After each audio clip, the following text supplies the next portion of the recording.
म्हणतात मुने सर्व पातकांची निष्कृती आहे, सर्व पातकांवर उपाय आहेत, पण गोहत्येची नाही, गोहत्येवर उपाय नाही. गौतम ऋषी म्हणाले असं करू नका, काहीतरी उपाय शोधून काढा, काहीतरी उपाय शोधून काढा. बघा खर्चिक असेल, कठीण असेल, पण मी तो करायला तयार आहे, काहीतरी उपाय शोधून काढा. गौतम वदती दुःखाचेही, गौतम वदती दुःखाचेही डोंगर उल्लगीन, हो डोंगर उल्लगीन.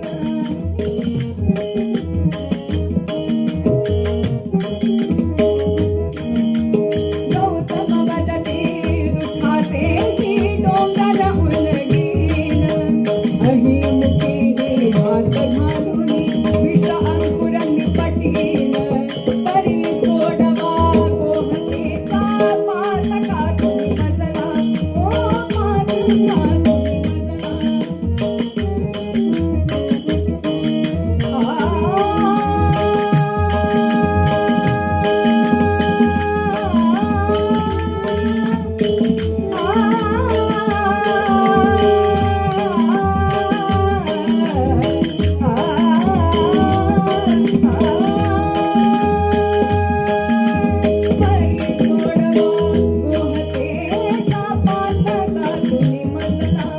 उपाय सांगा असेल तो विनती ऐसी तुझला ओढा साधोजी राजा राम नमो. किती कठीण उपाय असला तरी चालेल, पण तो करण्याचा माझा मानस आहे, तुम्ही मला सांगा. निश्चयाचे बळ तुका म्हणे तेची फळ. निश्चय जर दृढ असेल ना तर अशक्य असं काहीही नाही. गणेश ऋषी म्हणजेच भगवान गणपतीला जे कार्य करायचे होते ते गौतम ऋषींनाच साधणारे, तेच करू शकतील अशी खात्री होती, म्हणून गौतम ऋषींची योजना केली. स्वर्गातून गंगा मृत्यू लोकावर भगीरथाने आणली. त्याच्या आधी अनेक जणांनी प्रयत्न केले होते, पण भगवंताची योजना काही वेगळी असते. त्या काळी भगवान शंकरांना प्रसन्न करून घेण्यास गौतम ऋषी समर्थ होते. त्यांच्यामध्ये तेवढी धमक होती, ते आपल्या तपश्चर्येच्या बळावर शंकरांना प्रसन्न करून घेऊ शकत होते, म्हणून हा एवढा सगळा प्रपंच रचना. पण तपस्ये करता काहीतरी कारण पाहिजे ना, म्हणून हा सगळा घाट गणेश ऋषींनी म्हणजेच आपल्या गणपतीनं घातलाय. आणि गणेश ऋषी आता म्हणतायत मुने हे बघ तू असं कर, तू भगवान शंकरांची आराधना कर, तपश्चर्या कर, त्यांना प्रसन्न करून घे, आणि ते प्रसन्न झाल्यावर त्यांच्या जटेतील गंगेस या ब्रह्मगिरीवर उतरण्यास सांगून त्या पवित्र गंगेमध्ये स्नान करून पापातून मुक्त हो. उपाय सापडला. गौतमांनी अजिबात वेळ काढला नाही, घरी आले, अहिल्याला सांगितलं आश्रमाची सर्व व्यवस्था चोख सांभाळायची. आणि ब्रह्मगिरी पर्वतावर एका गुहेमध्ये गौतम ऋषी ध्यानस्थ होऊन तपश्चर्या करण्यास बसले. मुखाने अखंड शिवनाम सुरू आहे, शिवनामाचा उद्घोष सतत त्यांच्या मुखात आहे. खाणं पिणं तहान भूक सर्व काही हरपून गेलं आणि एकरूप होऊन, एक चित्ताने तद्रूप होऊन, शिवमय होऊन गौतम ऋषी शिवाची आराधना करतायत. काही काळ निघून गेला आणि त्यांची ती उग्र तपश्चर्या पाहिली, मात्र त्यांच्यावर कृपा करण्याकरता प्रत्यक्ष देवादिदेव महादेव गौतमांसमोर प्रकट झाले. बोला नमः पार्वती पते हर हर हर. श्रोत्यांचाही आवाज येऊ द्या, नमः पार्वती पते. भगवान शंकर प्रसन्न झाले. काय त्यांचं रूप वर्णावं, काय त्यांची कीर्ती गावी तितकी थोडीच आहे हो. एका सुंदर अशा श्लोकामधून भगवंताचं वर्णन पाहूया. कसे दिसत होते भगवान शंकर. कैलास राणा शिवचंद्र मोर, कैलास राणा शिवचंद्र मोर, कैलास राणा शिवचंद्र मोर, फणींद्र माथा मुकुटी झळाळी, फणींद्र माथा मुकुटी झळाळी, फणींद्र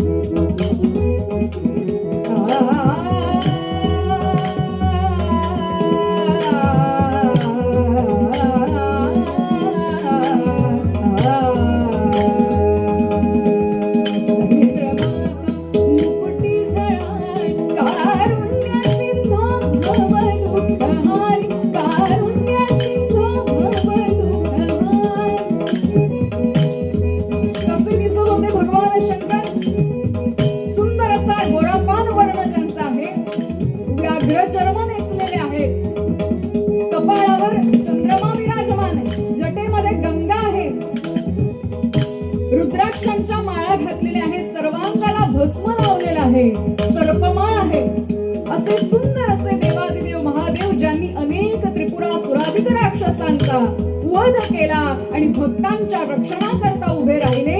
अनेक ज्योतिर्लिंगे आज भगवंताची आपल्या या भारत भूमीमध्ये आहे. लाखो भाविक भक्त त्यांचं दर्शन घेत आहेत. असे सर्वांना तारणारे, सर्व सृष्टीचे करता धरता हरता असणारे भगवंत गौतम ऋषींसमोर उभे आहेत.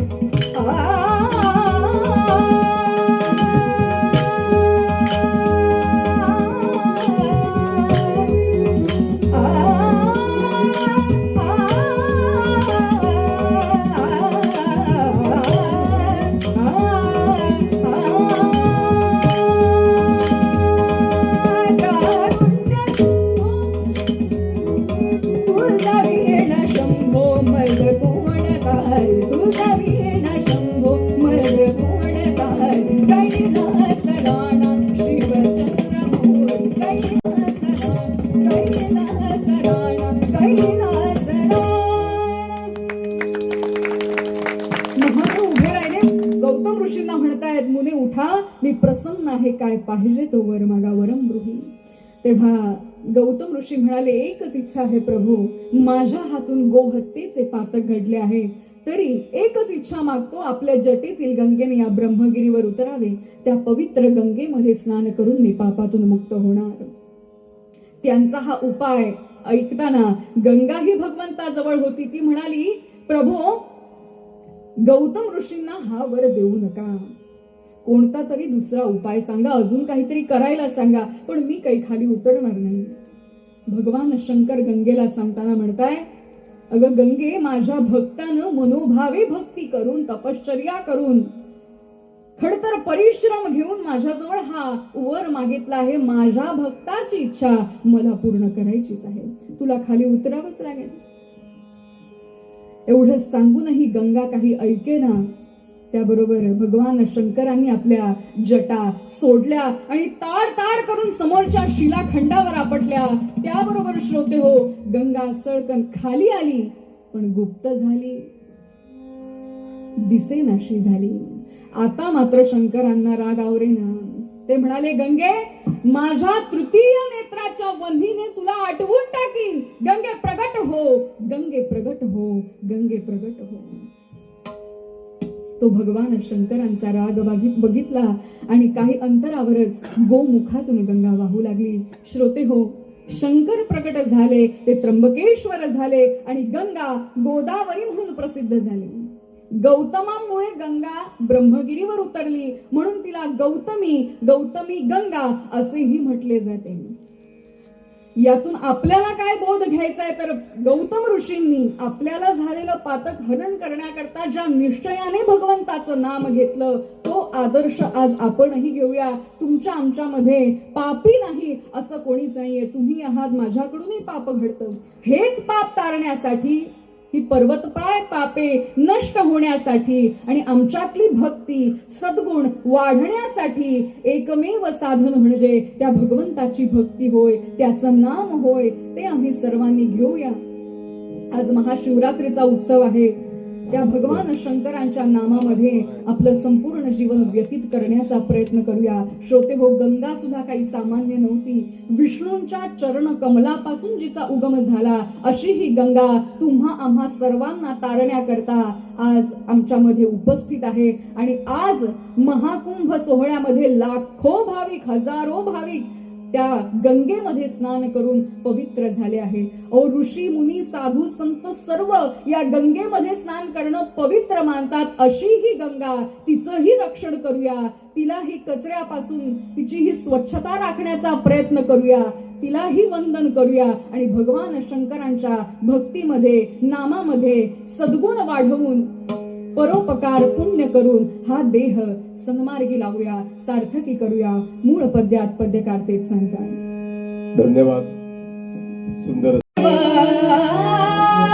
घालीला लोटा गणा देवा, घालीला लोटा गणा, भक्तीत चरण डोळ्यान पाहिलं रूप तुझे देवा. घालीला लोटा गणा देवा, घालीला लोटा गणा,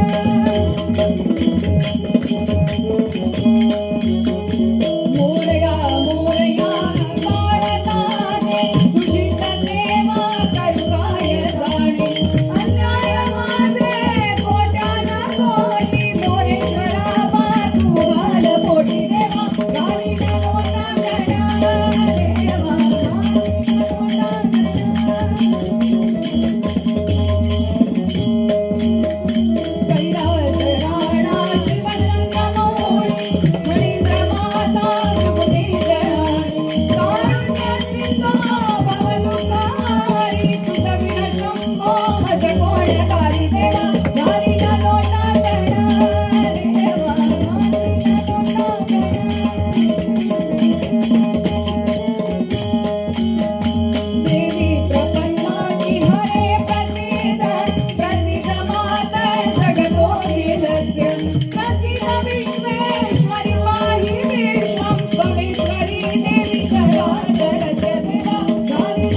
महाशिवरात्रीच्या निमित्तानं दुर्गादेवी दत्तात्रय सांस्कृतिक मंडळ दांडोसवाडा मांजरे आणि कला संस्कृती खात्याच्या वतीनं हा कार्यक्रम इथं संपन्न होत आहे. खूप आनंद वाटला. परमेश्वरानं तुमचं आमचं आयुष्य असं सत्कर्मात, सद्विचारात, सत्कर्मयोगे वय घालवावे. रात्री अशाच जातात, दिवस असेच जातात, गप्पा गोष्टी, खाणे पिणे, टाइमपास, मनोरंजन किंवा मोबाईलमध्ये आपण आपलं आयुष्य फुकट घालवतो. अपवाद सोडा, काही माणसं चांगलंच कार्य करतात. नेहमी माणसानं उद्योगी राहावं हे खूप महत्वाचं आहे. लक्षात घ्या. सत्कर्म योगे, परोपकार, एकामेकाला मदत करा, माणूस जोडा, माणुसकी जोडा, ही काळाची गरज आहे. कथा कीर्तन हे ऐकाच ऐका. आज बरीचशी मंदिरं सुद्धा म्हणजे कुठंतरी आपल्या हिंदुत्वापासून, आपल्या हिंदू संस्कारापासून, भक्तीपासून, उपासनेपासून, पुण्य वाढवण्यापासून मंदिरं जवळजवळ बाजूला गेलेली दिसतात. त्यामुळे आमची नवीन पिढी जी घडायला पाहिजे ती आज घडत नाही. कुठंतरी आपण फसतोय आणि कुठंतरी आपण चुकतोय हे आमच्या लक्षात येणं खूप काळाची गरज आहे. कुंभमेळ्याचाच विषय, बरीच माणसं कुंभमेळ्याला सुद्धा महाकुंभाला गेली आहेत, पण मी असं म्हणेन जे गेले आहेत ते जरा पवित्र व्हावेत, दुर्गुण त्यांनी सोडावेत. नाहीतर आपले बुडी मारून आले आणि जसे आहेत तसे आहेत, याचा काही फुकट यात्रा मिळाली, मजा करायला मिळाली, हा घेऊन गेला तो घेऊन गेला नाही. आमचं कुठंतरी आमची संस्कृती टिकली पाहिजे. लक्षात घ्या. आम्ही भजन करतो, आम्ही कीर्तन करतो, आम्ही बोलताना विचार केला पाहिजे. आम्ही ज्या पदावर बसलोय हे समाजाचं पद आहे, आम्हाला पगार ते देत आहेत, मी सेवा करणं माझं कर्तव्य आहे, ही जाण कुठंतरी पाहिजे. माझ्या आई वडिलांना काय वाटेल, माझ्या देवाला काय वाटेल, ही हा विचार मनात आपल्या पुन्हा पुन्हा यावा. आपल्या हातून चूक होणार नाही. पवित्र व्हा, दुर्गुण सोडा, अहंकार सोडा, मीपणा सोडा, सात्विकता तुमच्यात वाढवा. मानवता, माणुसकी टिकणं खूप महत्वाचं आहे. आजच्या या कार्यक्रमाच्या निमित्तानं हरिभक्तीपरायण रामानुज जोशी, हरिभक्तीपरायण शिवानी वजे, हरिभक्तीपरायण सना साटेलकर, हरिभक्तीपरायण सिद्धी पारसेकर, सुंदर अशी कीर्तनं, खरोखरच आनंद तुम्ही निर्माण केला. भरपूर शिका, भरपूर प्रॅक्टिस करा, समाजाला भरपूर ज्ञान द्या. तुम्ही पवित्र व्हा, जगाला पवित्र करा, ही काळाची गरज आहे. तबल्याच्या साथीवर रुद्राक्ष वजे, चिपळीच्या साथीवर विनोद नाईक आणि हार्मोनियमच्या ऑर्गनवर बसलेले विद्याधर नाईक, खरोखरच सगळ्यांनीच मिळून सुंदर असा हा कार्यक्रम इथं संपन्न केला. मी आयोजकांना धन्यवाद देतो. या मंडळाचे अध्यक्ष माननीय श्री मोरारी कलशावकर आणि ज्यांनी आमच्याशी संपर्क साधला, खूप महत्वाचा आहे. खूप तळमळ त्यांच्या पाठीमागे आहे आणि खरोखरच मी स्वतःला भाग्यवान समजतो की संपूर्ण गोमंतकी यांचं प्रेम आणि आशीर्वाद मला नेहमी लाभतायत. मी लईराईच्या धोंडाच्या निमित्तानं असेना, धालोत्सवाच्या निमित्तानं आणि दिवजोत्सवाच्या निमित्तानं, देवाचा वर्धापन दिन असेल, कुठंही केव्हाही आणि कधीही नामस्मरणाच्या माध्यमातून मी तिथं जात असतो. इथं मला बरे वाईट अनुभवही येत असतात. कारण बरेच लोक सांगतात ते नामस्मरण बी काय नका, देवाचे बी आमका ते बाकीचे काय नका, आम्ही फक्त तेवढे व्रतापुरते. कुठंतरी आम्ही फसतो आहोत. लक्षात घ्या. देव नाही, देश नाही, धर्म नाही, संस्कृती नाही, तिथं देवही आपल्यावर कृपा करणार नाही. म्हणून सावध व्हा. आम्ही इथं कायम राहायला कुणीच आलेलो नाही. लक्षात घ्या. आम्ही सगळे जाणार, एवढं लक्षात घ्या. आम्ही चिरंजीव कोणी नाही. जोपर्यंत जिवंत आहोत, उद्या काय होईल आपल्या हातात नाही. पद आहे तोपर्यंत काहीतरी चांगलं करा. मंदिर इथं उभं होणार, उद्यापासून कामाला सुरुवात होते. लक्षात घ्या. ही काळाची गरज आहे. या मंदिरातून भक्ती, संस्कृती, पुण्य वाढणार. रस्त्याची एक समस्या आहे, विषय बराच झाला, पण मला खात्री आहे मंदिर होत आहे ना, रस्ता होणार. पंचांचं सहकार्य आहे. सरपंच म्हणाले आज गरज आहे. लक्षात घ्या. पद हे कायम टिकणार नसतं. तुमचं असेल, आमचं असेल, जोपर्यंत पद आहे तोपर्यंत काहीतरी चांगलं करण्याचा प्रयत्न करा. सांगता येत नाही, पुढेही टिकू शकतं. तुमच्या प्रयत्नावर अवलंबून आहे. या कार्यक्रमाकरता ज्याने आमच्याशी संपर्क साधला, कला संस्कृती खात्यात मोठे अधिकारी असणारे माननीय श्री प्रेमानंद कलशावकर, मी तुम्हाला खरोखरच धन्यवाद देतो. खूप मोठं कार्य तुम्ही करताय. एक कीर्तनाचं आयोजन करणं, कीर्तनातून तुम्हाला मी पुन्हा एकदा सांगतो, पुण्य पुण्य पुण्यच. फालतूपणा इथं काही नाही, चुकीचं काही नाही, कुणाचं अहित नाही, कुणाला खुश करण्याकरता काही नाही. देवाला आवडेल, आई वडिलांना आवडेल, समाजाला आवडेल, सगळ्यांच्या हिताचंच कार्य या कीर्तनातून होत आहे. शेवटी साऊंड सिस्टीम वाले तुम्ही खूप सुंदर सहकार्य, ही व्यवस्था समाजा सगळ्यांपर्यंत.